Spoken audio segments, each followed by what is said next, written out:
Imagine a fortress, not made of stone, but of paranoia, a nation sealed off from the rest of humanity by electrified fences, landmines, and a culture of absolute terror. The Central Intelligence Agency, the most heavily funded intelligence apparatus in the history of the world, has spent billions of dollars and decades of effort trying to crack this fortress. They launched satellites capable of reading a license plate from orbit. They deployed cutting-edge surveillance aircraft. They trained elite operatives who could vanish into any shadow on Earth. But when it came to the Democratic People's Republic of Korea, the mighty CIA was effectively blind, deaf, and entirely paralyzed. They could see the missile silos from space, but they could not hear the whispers in the corridors of power. They were so desperate for human intelligence that they once had to rely on the gossipy rumors of a Japanese sushi chef, just to build a psychological profile of the supreme leader. Every trained spy they tried to slip across the border was either captured, tortured, or executed. The system was flawless. The borders were impenetrable. It was the ultimate intelligence black hole. But then, a miracle happened, or rather, a terrifying paradox. The man who finally broke through the ultimate defensive line of the most paranoid dictatorship on the planet was not a highly trained assassin. He was not a phantom operative groomed by Langley. He did not carry a suppressed weapon, and he had absolutely zero tactical training. He was a 55-year-old civilian. He was a naturalized American citizen, an immigrant from South Korea who had settled down in suburban Virginia. He was a man of faith, a theology scholar, a Baptist pastor who carried a Bible instead of a gun. His name was Kim Dong Chul. And for 6 uninterrupted years, this completely ordinary grandfather managed to infiltrate the highest echelons of the North Korean elite, orchestrating one of the most devastating and impossible espionage campaigns in modern history. How did a man with no training survive in a country where a wrong glance can get your entire family sent to a gulag? How did he become the CIA's most valuable asset? And what terrifying secrets did he uncover before the regime finally caught him?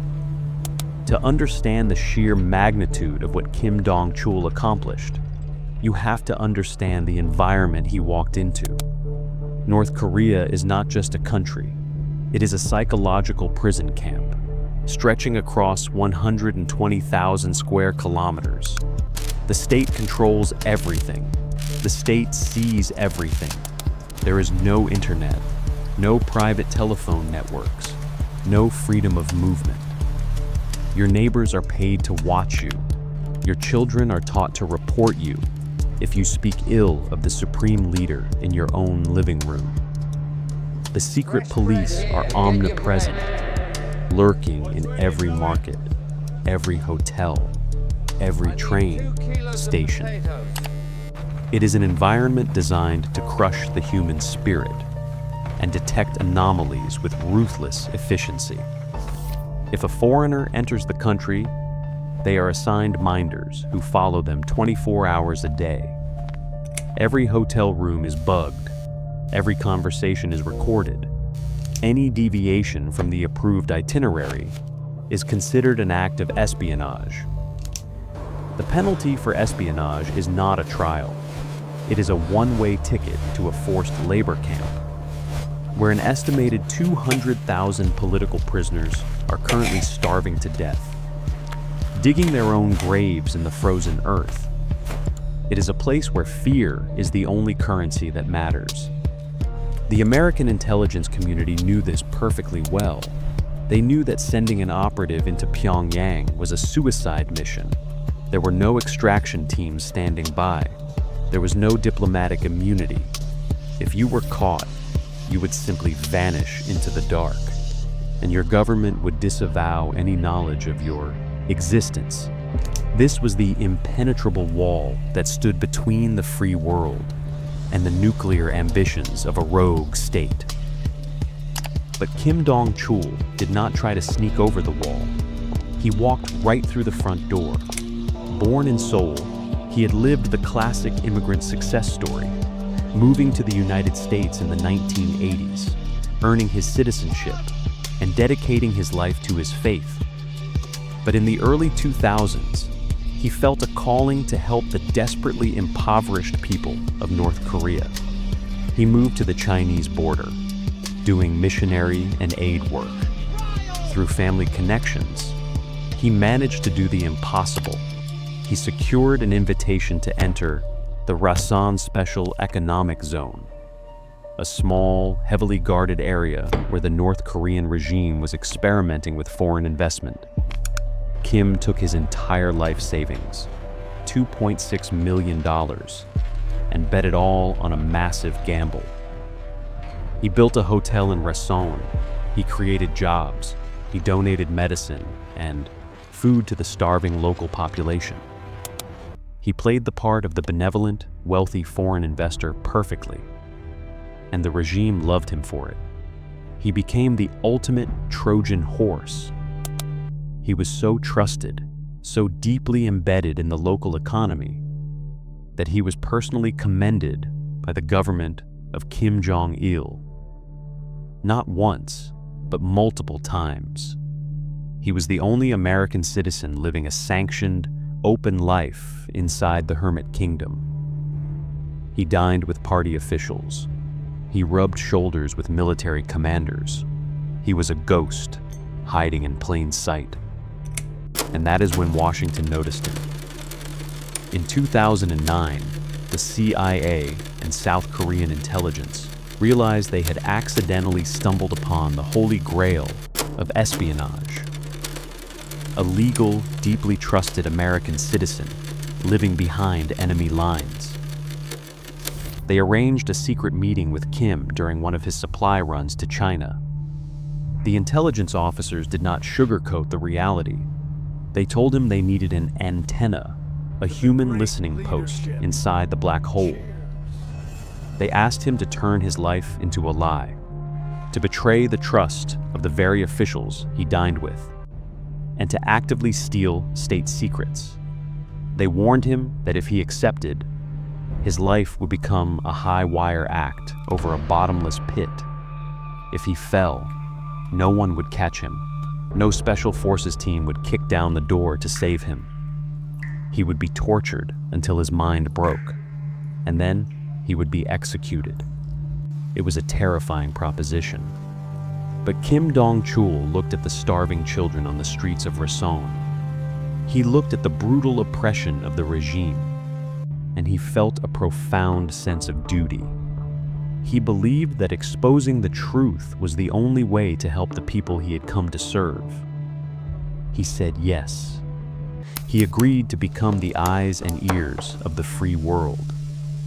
The intelligence agencies gave him a rapid, frantic crash course in tradecraft. They handed him a wristwatch that contained a microscopic camera lens, designed to photograph documents in the blink of an eye. They gave him encrypted communication devices, hidden in plain sight. And then, he crossed the border back into North Korea. The heavy steel gates clanged shut behind him. He was no longer just a pastor or a businessman. He was a spy for the United States government, walking alone into the belly of the beast. The moment the customs officer stamped his passport, the timer started ticking. One wrong word, one nervous sweat, one suspicious glance, and he was a dead man. The ultimate game of survival had just begun. Year one passed. Kim Dong Chul realized that being a passive antenna was not going to cut it. To get the intelligence the CIA desperately needed, he had to become proactive. He had to look for the cracks in the armor, and he found the biggest crack of all. It was not a flaw in their military doctrine, it was human desperation. North Korea was fundamentally bankrupt. The regime demanded absolute loyalty, but it paid its officials in worthless currency and starvation rations. Kim understood that the ultimate weapon against the North Korean state was not a cruise missile. It was a stack of crisp, untraceable United States dollar bills. He began to construct a syndicate of treason, right under the noses of the secret police. He started small. A few $100s slipped to a border guard for a shipping manifest. A quiet transaction with a ministry clerk for a copied file. He framed it as simple business research to protect his hotel logistics. But to the CIA handlers receiving the encrypted files, it was pure gold. He was buying the nation, piece by piece. His most shocking recruitment was a man we will call Agent Zero. Agent Zero was an active duty military officer in a shadowy corner of a restaurant while pouring glasses of cheap soju. Kim slipped an envelope of cash across the table. In return, Agent Zero handed over highly classified documents detailing a North Korean naval installation. While the officer drank, Kim casually rested his arm on the table. The microscopic camera in his wristwatch clicked silently, capturing military badges, official stamps, and deployment schedules. When those files reached Langley, analysts were floored. Human intelligence from inside the active North Korean military was considered an absolute impossibility. But Kim had done it. By year 2, he was no longer a lone operative.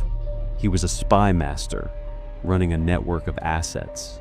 He recruited a trading official who could move documents between Pyongyang and the border. He bought a customs officer who provided manifests of suspicious equipment arriving from China. Every new asset was a goldmine of information.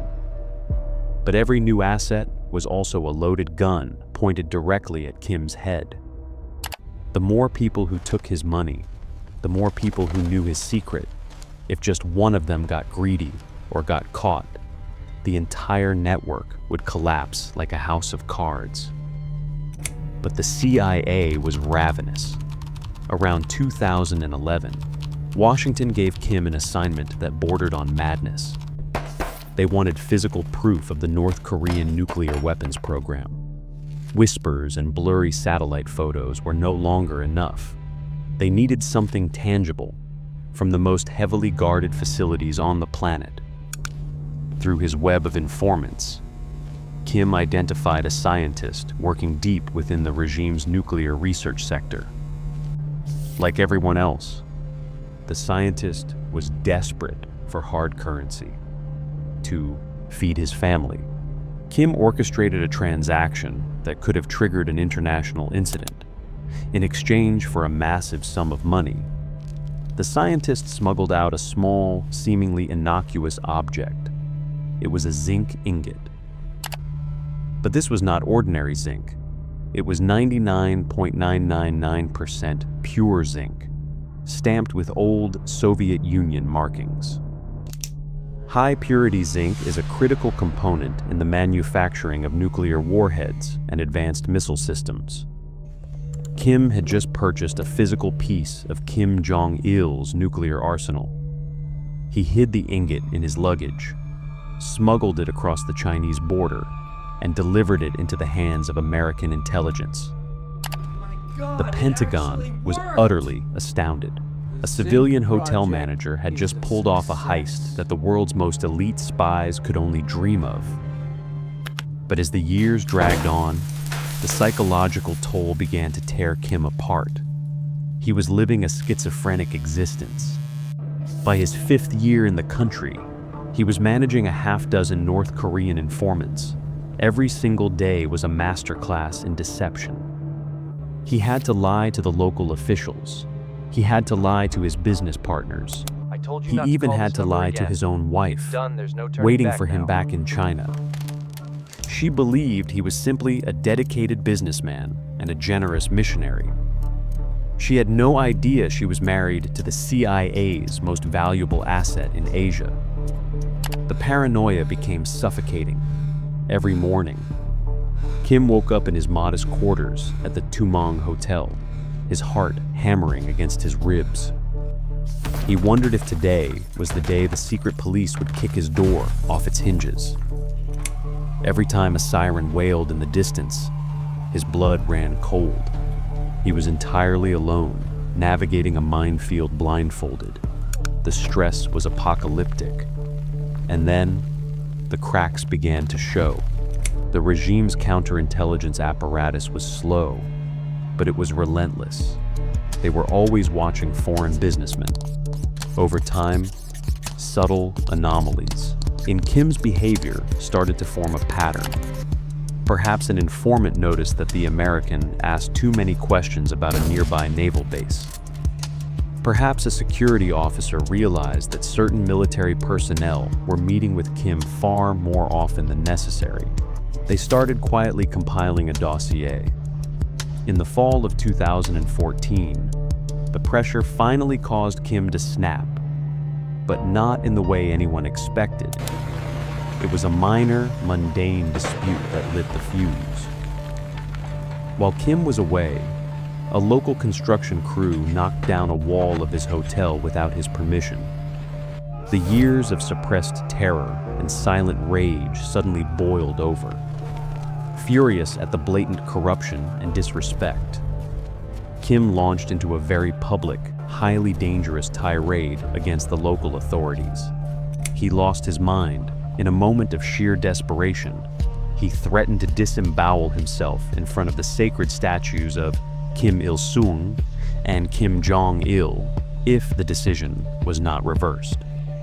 Nikuchi's North Korea, causing a scene in front of the Supreme Leader's monument, is an act of high treason.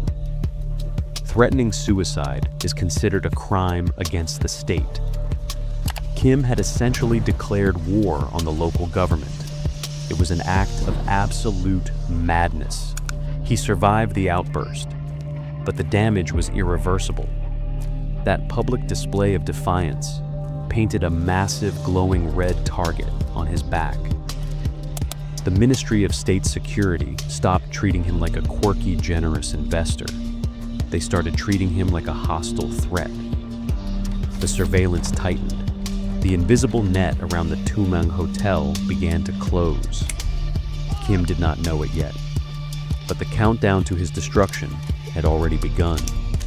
The CIA's greatest run inside North Korea was about to end in a bloodbath. October 1st, 2015, the trap finally snaps shut.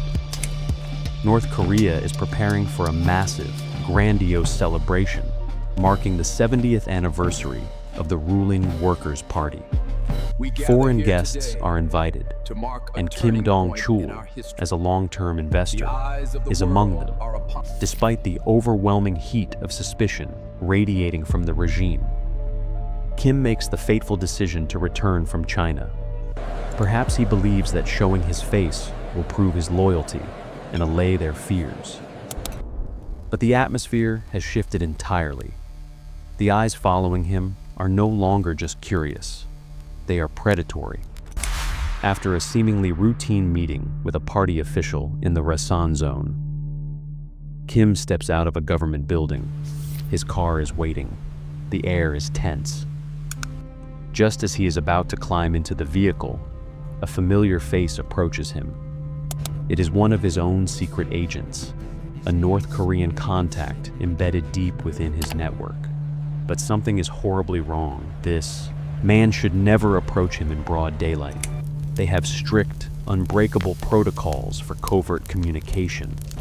But the agent walks straight up, his eyes dead, his face a mask of terror, and presses something directly into Kim's hand. It is a USB drive and a bundle of classified documents, intelligence materials delivered in the open, in front of everyone. Kim's stomach drops into a bottomless abyss. He realizes instantly that his agent has been flipped. The secret police caught him, tortured him, and forced him to play this final, suicidal role. Before Kim can even react to the USB drive burning a hole in his palm, another figure slides into the car beside him. It is the head of the local State Security Department's counter-espionage office. The man who used to smile and drink with Kim now radiates absolute freezing menace. He politely requests that Kim drive to a nearby hotel for a chat. Within seconds, security officers swarm the vehicle. They confiscate Kim's bag. They snatch his phone. They seize the USB stick.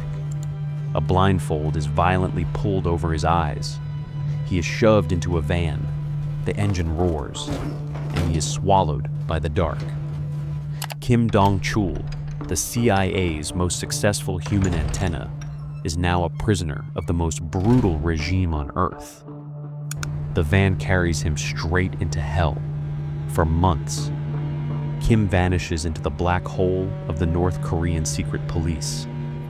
No one in the outside world knows if he is dead or alive. Inside the interrogation chambers, he lives a waking nightmare. The interrogators want everything. They want the full extent of his espionage network, the names of his handlers, the methods of his communication, and the identities of every single North Korean who took his money. Kim tries to hold out. He tries to protect the people who trusted him. But the methods used to break a human mind in North Korea are beyond comprehension. He is beaten relentlessly. Guards shatter his fingers under their heavy boots. He is subjected to sleep deprivation, starvation, and electric shocks. The physical and psychological agony pushes him past the absolute limits of human endurance. At one point, consumed by total despair and desperate to protect his highest level contacts, Kim attempts to end his own life.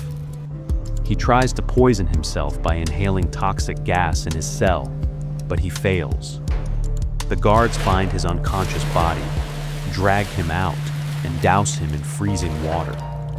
When he awakens, trembling on the concrete floor, a guard sneers down at him.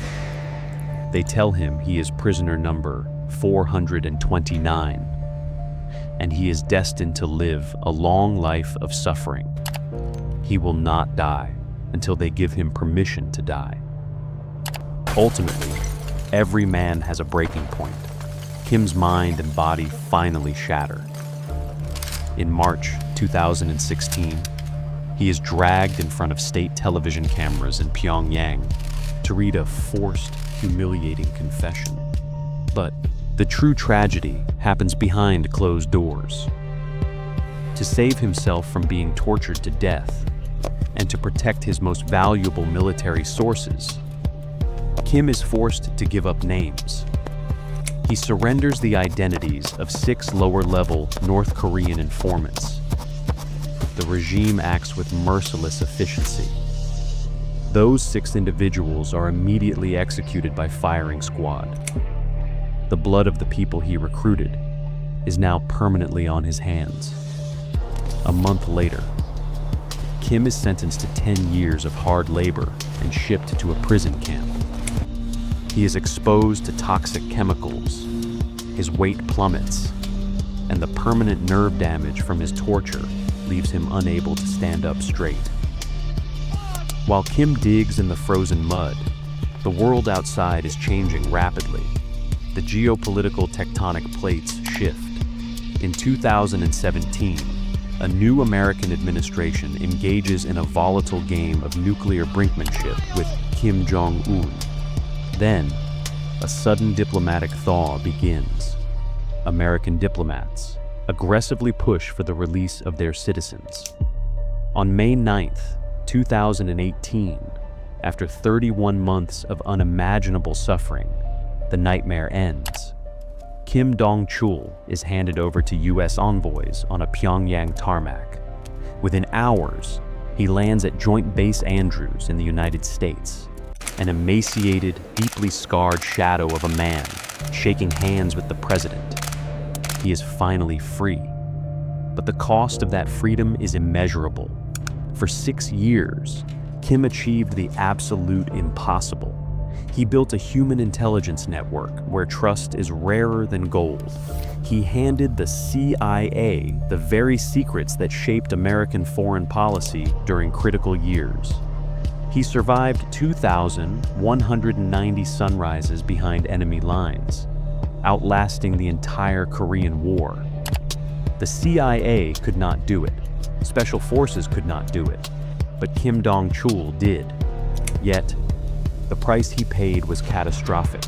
He lost his health, his livelihood, and the lives of 6 people who trusted him.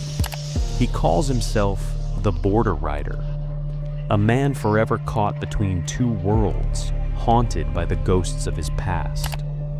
There are no grand monuments for spies who get caught. There are only the quiet, devastating scars of a war fought in the shadows. Success in the world of espionage is not always about getting away clean. Sometimes, it is simply about how long you can defy the odds before fate finally catches up with you. If you want to unlock more classified files and dive deeper into the darkest corners of international espionage, hit that subscribe button right now. The next dossier is already waiting for you. He walked into the most heavily guarded nation on Earth with a Bible and a hidden camera. For 6 impossible years, he stole their darkest nuclear secrets right under Kim Jong Un's nose, succeeding where billions of CIA dollars failed. But when the trap finally snapped in broad daylight, the price of his survival was paid in blood. This is the highly classified file of the CIA's most unlikely ghost, and the fatal mistake that destroyed him.